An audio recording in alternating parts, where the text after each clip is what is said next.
Hi everyone, this is Dr. Hasi, and you are actually you are watching Dr. Hasi Explains channel, and we are going to cover chapter 2 and chapter 3, Chemistry of Life and Water for BSc 1010 Chemical Biology.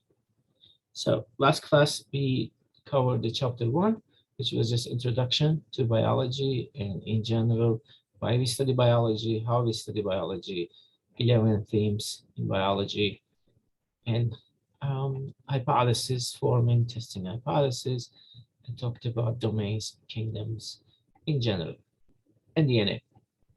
So today we are going to cover chemistry of life first, which is chapter 2. Again, our book is Chemical Biology. So make sure that you actually start doing your readings, starting with chapter 1.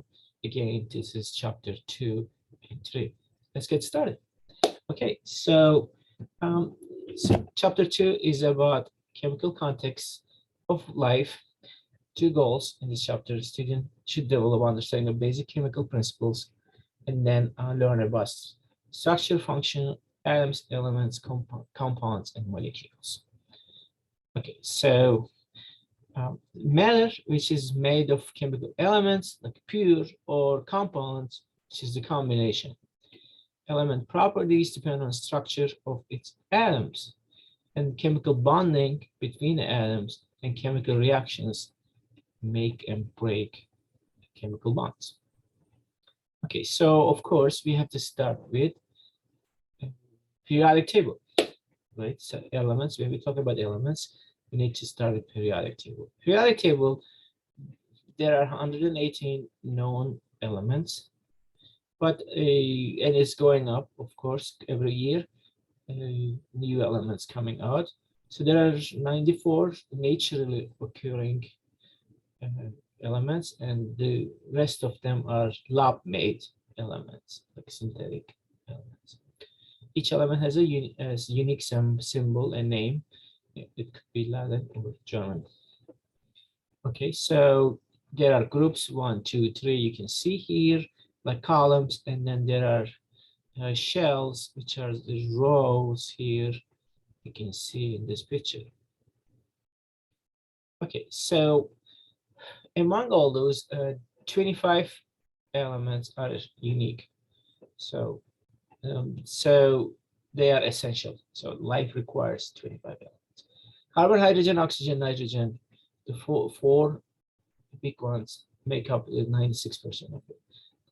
The remaining 4%, phosphorus, potassium, calcium, sulfur, and then the other smaller ones.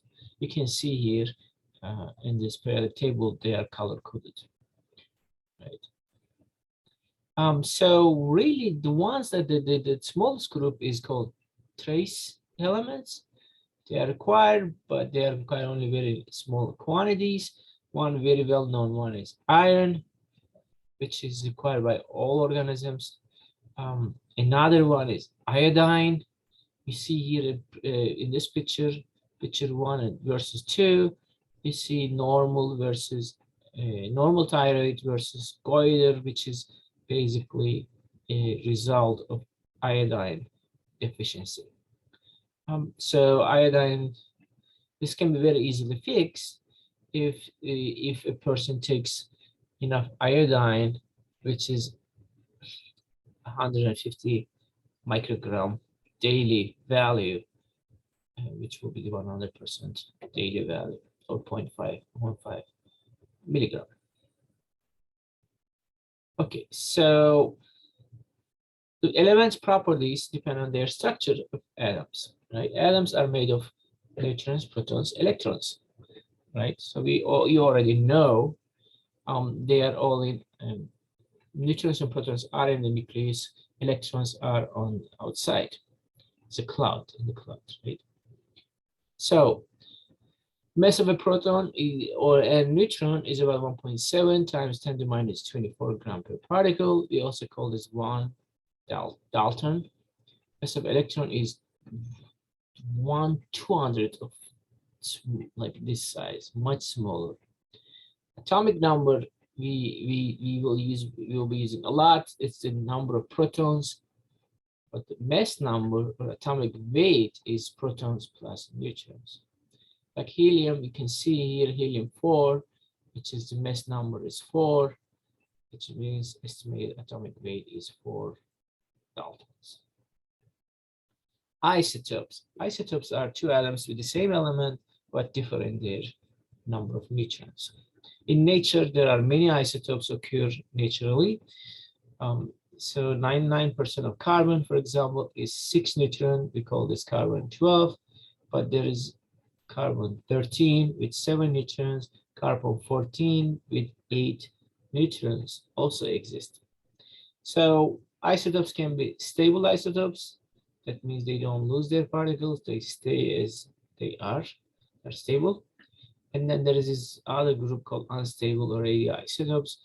They decay spontaneously and they lose and then their structure, and then they emit these particles at high energy. So, for example, carbon-14 is an isotope of a radioisotope. Okay. Electrons on the other side have potential energy. That's why they are in a certain shell and certain distance from nucleus. The farther away from the nucleus, the more energy they have. Okay. So the first shells is the lowest potential energy. But they can switch. They can move from between these shells if they absorb energy or release energy. Chemical behavior of atoms is determined by its electron configuration in its electron shells. So first 18 elements, we can arrange them in 8 columns and 3 rows. Okay, elements in the same row, you can see here, first, second, third. We call them, they use the same shells. See, first shell, second shell, third shells. But then moving from left to the right, each element has an addition of an electron. You can see here, this one has 1 electron, outer shell. This one has 2. Again, 1, 2, 3, 4, 5, etc. So this outer shell is the most important. So we also call it valence shell. Atoms with same number of valence electrons, they have similar chemical behavior. We can see here they are in the groups. Okay, so this is group 1A. So hydrogen, lithium, sodium, they have similar behaviors because they have 1 electron in outer shell. So atoms can combine using chemical bonding to form molecules. So atoms with incomplete valence shells can interact with each, sharing or transferring valence electrons, and then they can actually make chemical bonds. Chemical bonds can be strong, like covalent, ionic, or could be weak bonds like hydrogen, van der Waals, and ionic. We see ionic in both groups because actually the strong ionic is the one with crystals, weak ionic is the one in water. Ionic is not very strong in water, just remember. Covalent bond is the sharing. Covalent is sharing electrons between 2 atoms. They share, nice, right? So they're nice to each other, they share, okay? Kind, okay? If 2 or more atoms held together with covalent bonds, they make a molecule like hydrogen, a covalent bond. Like if they become H2, molecular formula. Water is a compound with 2 hydrogen atoms and a single covalent bonds they make with oxygen, like you see here. Methane, which is CH4, is again a molecule with 1 carbon, 4 hydrogen. Electronegativity is an atom's ability to attract, hold, share electrons. So there are certain atoms that they are strongly electronegative.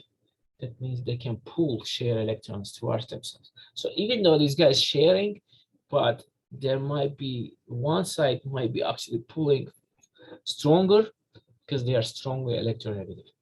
So fluorine is like 4, oxygen is 3.5, nitrogen is 3, carbon is 2.5, and hydrogen is 2.1. As you see, everyone can actually pull hydrogens closer because it's actually a smallest number here. Okay. Okay, so bonds can be single bond, double bond, triple bond. And basically, we can just write them, like draw them, write them, and make space model of these bonds. Ionic bonds is not about sharing, but it's really giving away or taking, right? So when this happens, they actually become charged. Sodium and chlorine is a good example. Sodium has 1 electron at the outer shell. Here, chlorine has 1, 2, 3, 4, 5, 6, 7, 2, 4, 6, 7. Chlorine, in order to complete this, needs 1. Sodium, there is no way we'll get 7 more, but it could give away 1 and actually become complete. So that's what they do. When they do that, sodium becomes sodium plus, that's a cation. Chlorine becomes minus charge, that's anion. And now what they have between them is an ionic bond. Hydrogen bond is a weak bond, but very, very important bond. As the name suggests, it's hydrogen actually involved. It forms when a hydrogen atom covalently bonded to one electronegative atom, also attracted to another electronegative atom. You can see here, we will see so many other examples in coming up. Van der Waals interactions are, they are not real bonds, but they are more attractions between molecules. We see it here in the toes of geckos, which basically they walk on the screen here, not because of some magic, because their toes have these 500,000 hairs. They can actually have a Van der Waals interaction with the wall, and then that helps them to hang on the wall using just one toe even.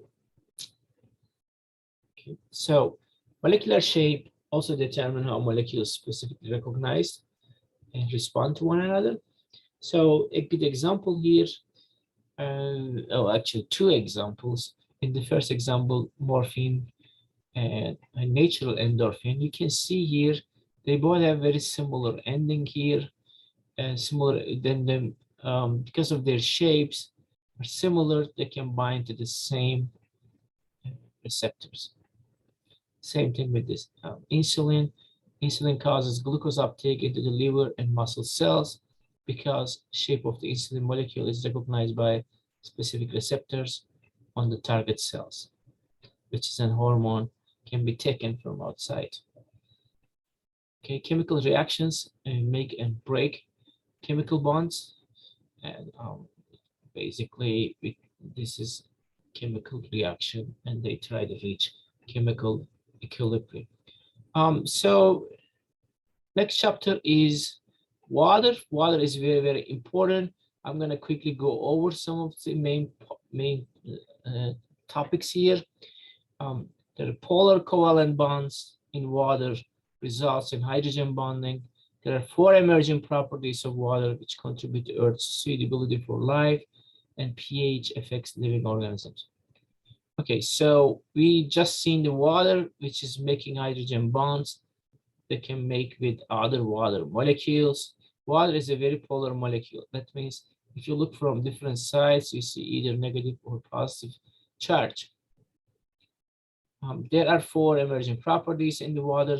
So first one is cohesive behavior, second one ability to moderate temperature, third one is expansion upon freezing, fourth one is being a universal solvent.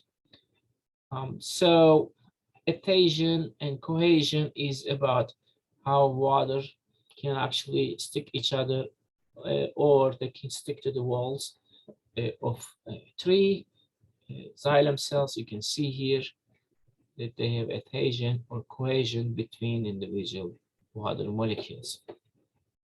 And surface tension is the measure of how hard to break the surface of liquid. Water is a high surface tension because of hydrogen bond.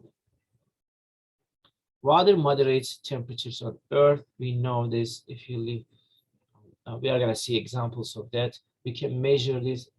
There is something called heat, which is total kinetic energy.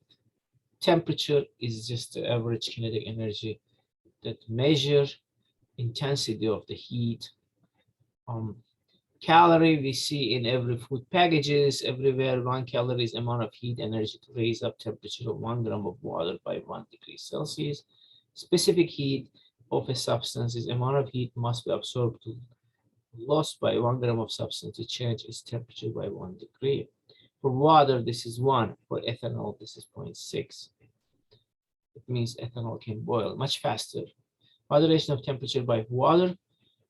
So you can use kinetic energy, which is the motion, thermal energy, calorie we just seen, but the calorie we see in food packages, it's really food calorie, which is really kilocalorie or kilojoule, kJ. Okay, specific heat is of a substance, amount of heat that must be absorbed or lost. 1 gram substance to change its temperature, again 1 degree Celsius.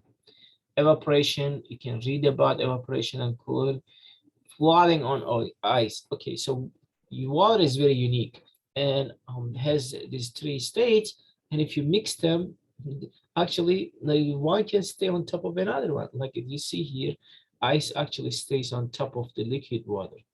How is that possible? Because ice actually, even though it's same water, but when it's frozen, it weighs much less, and it can actually stay on top and protect this sea life under. Okay, so water also lastly is a solvent of life. It can be used in solutions as a solvent to break down solids in aquatic solutions. Hydrophilic is something likes water. Hydrophobic is a substance don't like water.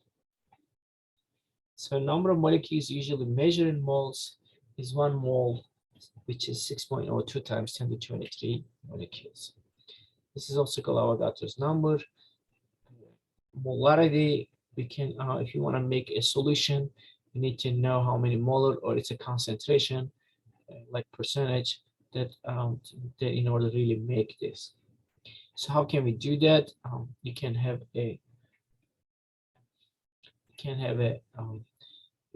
water. You can actually find out the concentration. Let's say if you want to make 1 molar sucrose, you need to add water to 342 grams of sucrose, mix it, top it to the 1 liter total. Now you made 1 molar sucrose solution. And lastly, the pH. pH is basically negative log of hydrogen ion concentration, which can be a small number in acidic or large number in basic, or just 7 in neutral situations. Okay, so certain compounds are, they can be acidic or neutral or basic in pH scales. So keep reading in chapter 3 to 3, and also if you haven't started, read the chapter 1 too. So again, from our chemical biology book, best of success, and I will see you in the next class. So if you haven't, please subscribe to this YouTube channel, Dr. Hassi Explains, for the follow-up videos. See you in class next time.